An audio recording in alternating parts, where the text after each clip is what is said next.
Son of God, say my mind, and you don't die. This is the season 1, the episode number 78 in the series How to Manifest Immortality, the Workbook Lesson 39. And the idea we are going to practice today is my holiness is my salvation. My holiness is my salvation. If guilt is hell, what is its opposite?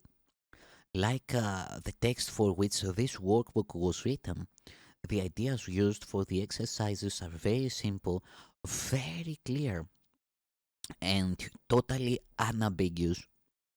We are not concerned with intellectual feats nor logical toys.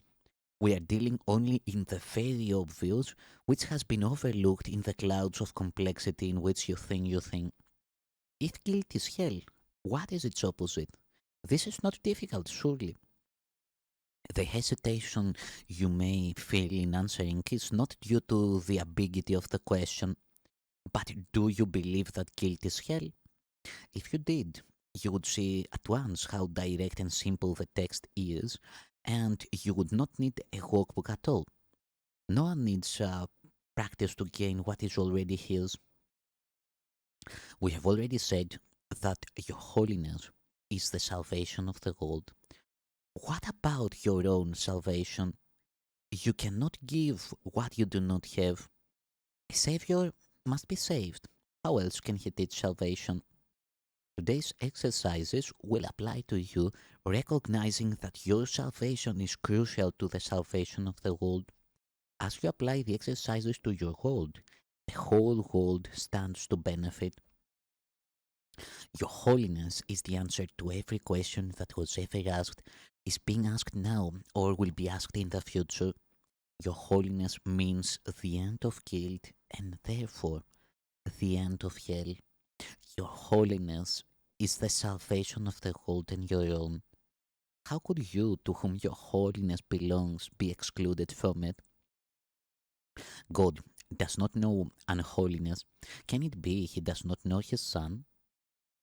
A full 5 minutes are urged for the 4 longer practice periods for today, and longer and more frequent practice sessions are encouraged.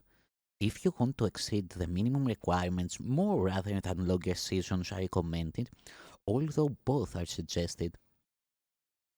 Begin the practice periods as usual by repeating today's idea to yourself.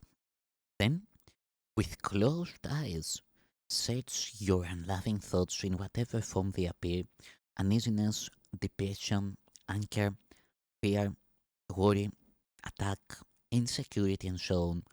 Whatever form they take, they are unloving and therefore fearful, and so it is from them that you need to be saved.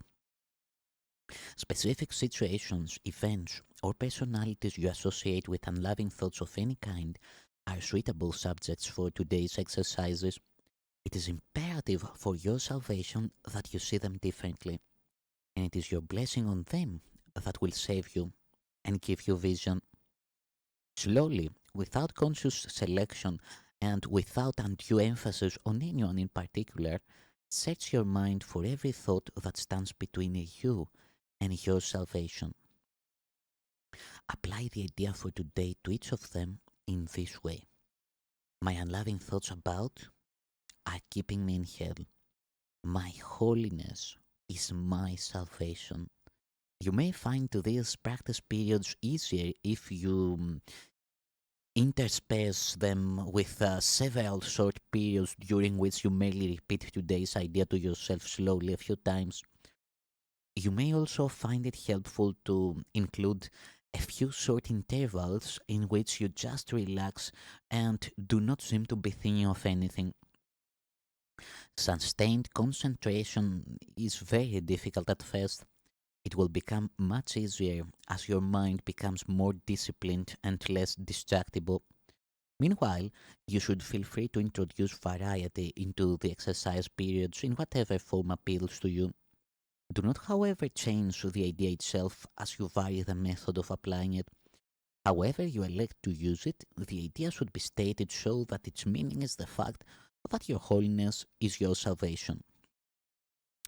End each practice period by repeating the idea in its original form once more and adding, if guilt is hell, what is its opposite? In the shorter applications, which should be made some 3 or 4 times an hour and more if possible, you may ask yourself this question, repeat today's idea and preferably both. If temptations arise, a particularly helpful form of the idea is, my holiness is my salvation from this.